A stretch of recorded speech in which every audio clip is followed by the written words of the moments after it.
Assalamualaikum warahmatullahi wabarakatuh. Halo semuanya, apa kabar anak-anak? Tetap sehat dan selalu semangat.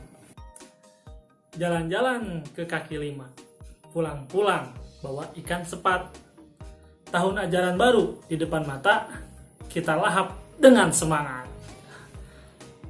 Baik anak-anak, untuk mengawali pembelajaran mata pelajaran Bahasa Indonesia kelas 7 SMP, kita akan membahas tentang teks deskripsi.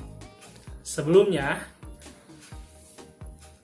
Bapak akan memaparkan kompetensi dasar yang akan dipelajari di teks deskripsi.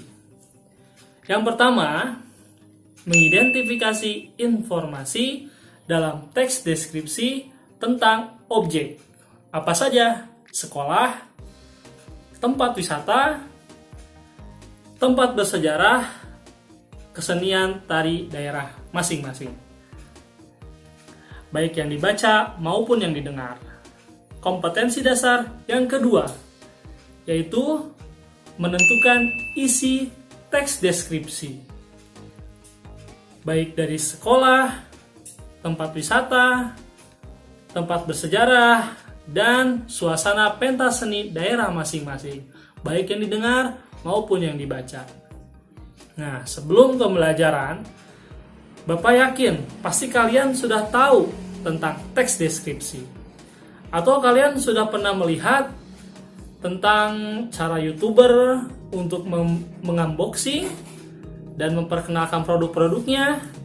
Bapak yakin pasti kalian pernah melihat YouTuber-YouTuber seperti itu. Lantas, untuk apa kita mempelajari teks deskripsi? Lihat dari layar sini. Ya. Menggambarkan objek dengan cara memerinci objek secara subjektif atau melukiskan kondisi objek dari sudut pandang penulis. Lalu, manfaatnya. Manfaatnya adalah untuk mengetahui objek yang akan kita lihat dan amati.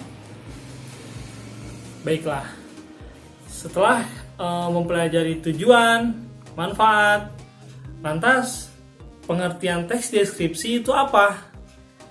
Bapak yakin kalian di sini sudah ada yang pernah tahu dan pernah dengar tentang teks deskripsi. Teks deskripsi yaitu menggambarkan atau menuliskan benda atau orang dengan sejelas-jelasnya sehingga pembaca atau pendengar seolah-olah melihat, merasakan, dan mendengarnya. Paham? Bisa dilihat dari sini? Oke, kalau sudah paham, supaya kalian memahami teks deskripsi, Bapak akan membacakan dan kalian juga ikut membaca di layar berikut ini. Oke? Kalian bisa melihat cerita ini di buku yang sudah kalian punya. Ya. Bukunya keluaran Kemendikbud. Yang pertama, teks 1, Parangtritis nan Indah. Salah satu andalan wisata kota Yogyakarta adalah Pantai Parangtritis. Tepatnya, Pantai Parangtritis berada di Kecamatan Kretek, Bantul, Daerah Istimewa Yogyakarta. Pantai ini terletak sekitar 27 km arah selatan Yogyakarta. Pemandangan Pantai Parangtritis sangat memesona. Di sebelah kiri terlihat tebing yang sangat tinggi. Di sebelah kanan kita bisa melihat batu karang besar yang seolah-olah siap menjaga gempuran ombak yang datang setiap saat. Pantai bersih dengan buih-buih putih bergradasi abu-abu dan kombinasi hujan sungguh menarik. Kemolekan pantai serasa sempurna di sore hari. Di sore hari, kita bisa melihat matahari terbenam yang merupakan saat sangat istimewa. lukisan alam yang sungguh memesona. Semburan warna merah keemasan di langit dengan kemilau air pantai yang tertimpa matahari sore menjadi pemandangan yang memukau. Rasa hangat berbaur dengan lembutnya hembusan angin sore melingkupi seluruh tubuh. Seakan tersihir, kita menyaksikan secara perlahan matahari seolah-olah masuk ke dalam hamparan air laut. Begitu menakjubkan, bukan? Ada yang sudah pernah ke pantai Parangtritis? Apakah sama perasaannya dengan penulis yang di sini? Baiklah, sekarang Bapak akan membacakan teks yang kedua. Teks yang kedua ini pasti akan sangat terdengar familiar oleh kalian. Kenapa? Karena teks yang kedua menyangkut orang yang paling kalian sayang, yaitu ayah panutanku. Ayahku bernama Abu Salman.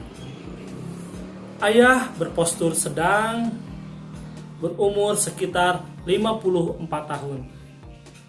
Rambutnya putih beruban. Di dagunya terdapat bekas cukur jenggot. Kulit ayahku kuning langsat.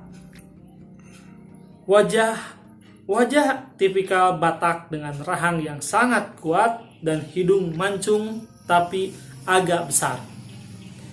Matanya hitam tajam dengan alis yang tebal. Sepintas ayahku seperti orang India.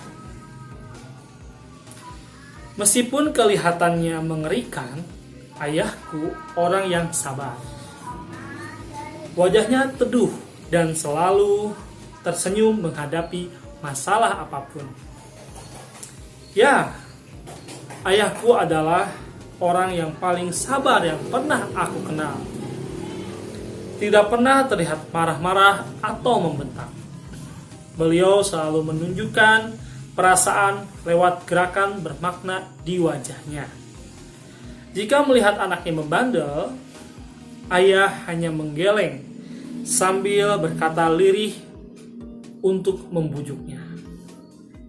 Tidak seperti orang Batak yang logatnya agak keras, ayahku sangat pendiam. Beliau yang irit kata lebih suka memberi contoh langsung kepada anak-anaknya. Bagai air yang mengalir tenang tetapi sangat dalam, beliau adalah teladan bagi anak-anaknya. Bagaimana? Kalian sudah mengerti? Kalian juga ikut membaca kan? Nah, untuk teks yang ketiga, spesial untuk kalian. Silahkan kalian baca dulu dari sini. Bapak kasih waktu 30 detik. Silahkan dibaca.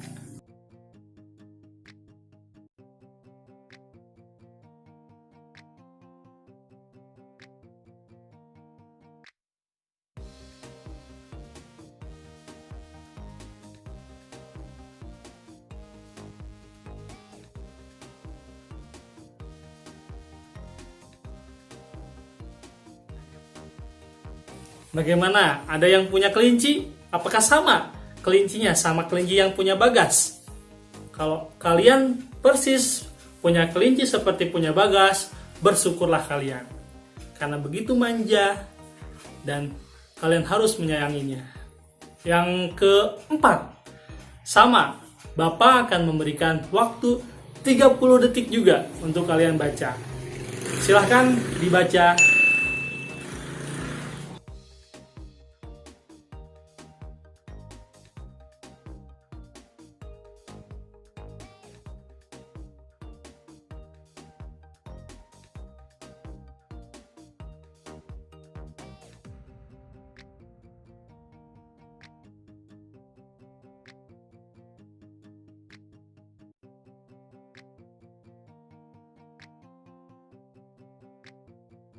Bagaimana?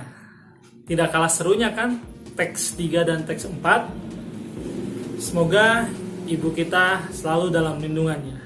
Untuk yang selanjutnya, sekarang kita akan mengidentifikasi ciri objek, tujuan, dan isi teks deskripsi. Kalian bisa lihat dari sini, ya. Tadi ada berapa? 4 teks. Oke. Yang pertama,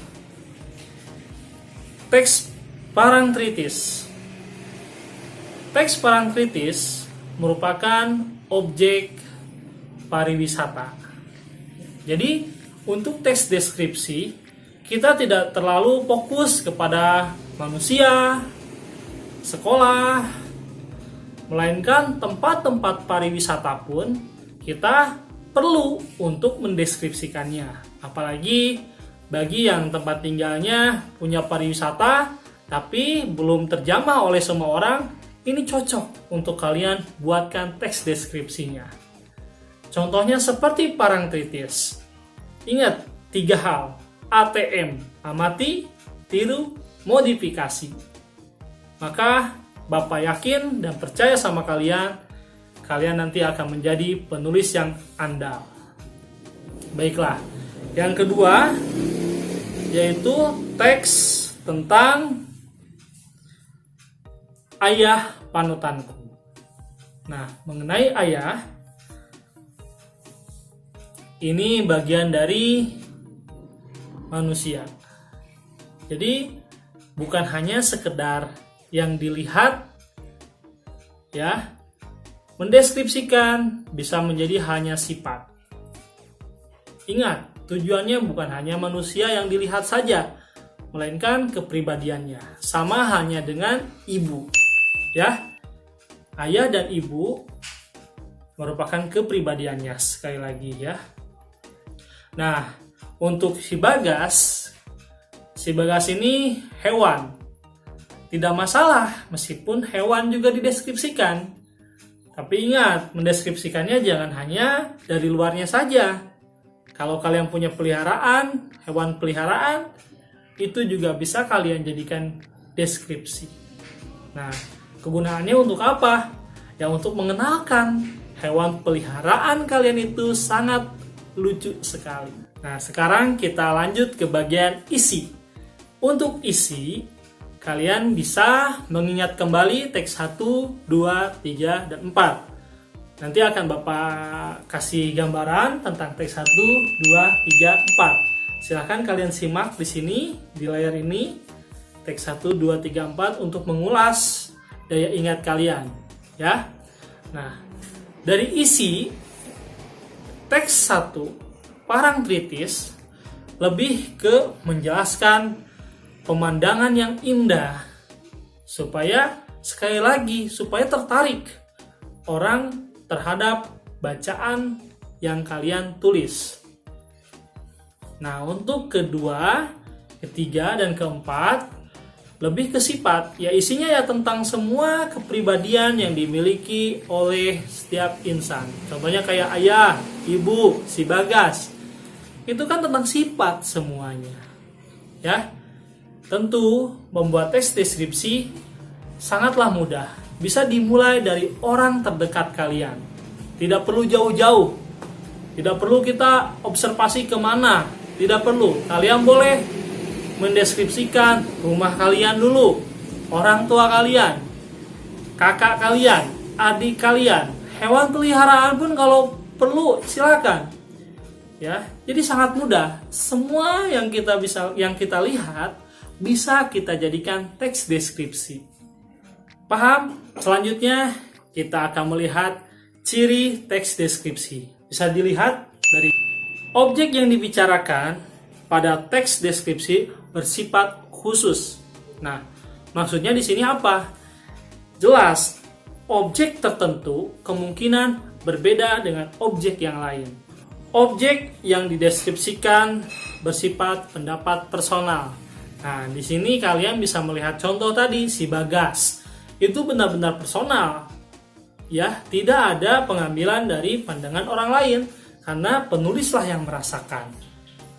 Sekali lagi, Bapak tekankan, jadi sangat mudah untuk menulis teks deskripsi. Dimulai dari hewan peliharaan, orang yang terdekat, dan yang kita lihat di sekitar lingkungan, terutama yang punya kita sendiri. Ya, jadi sifatnya itu subjektif, Nah, selanjutnya kita ke bagian ciri isi. Ciri isi ini harus benar-benar berbobot. Kenapa? Karena kalau bagian ini kalian tidak dipikirkan, maka nanti bukan teks deskripsi. Atau bisa jadi si pembaca akan bingung. Ciri isi itu seperti apa? Yang pertama, isi teks deskripsi harus terperinci. Ya. Harus segalanya kalian sebutkan. Jangan sampai kalian terlewat satu bagian pun. Nah, yang kedua, isi teks deskripsi menggambarkan secara konkret. Apa itu konkret? Ya, berarti menggambarkan secara jelas, secara gamblang, supaya si pembaca langsung merasa tertarik dan merasa terpikat hatinya dan ingin segera pergi ke sana untuk wisata. Kalau untuk hewan dan tadi untuk manusia, supaya si pembaca merasa terharu. Nah, yang ketiga, isi teks deskripsi bersifat personal dengan kandungan emosi yang kuat. Nah, ini sangat perlu sekali. Kalau kita menulis asal-asalan tanpa emosi, nanti si pembaca akan merasakan hambar. Maka dari itu, kita kalau ingin belajar menulis tes deskripsi harus benar-benar memahami tentang pembuatan kata-kata emosi yang sangat kuat. Paham? Bagaimana pembelajaran dari awal sampai akhir? Apakah kalian mengerti? Kalau kalian kurang mengerti, silahkan kalian bisa dipundurkan lagi videonya atau untuk diulang.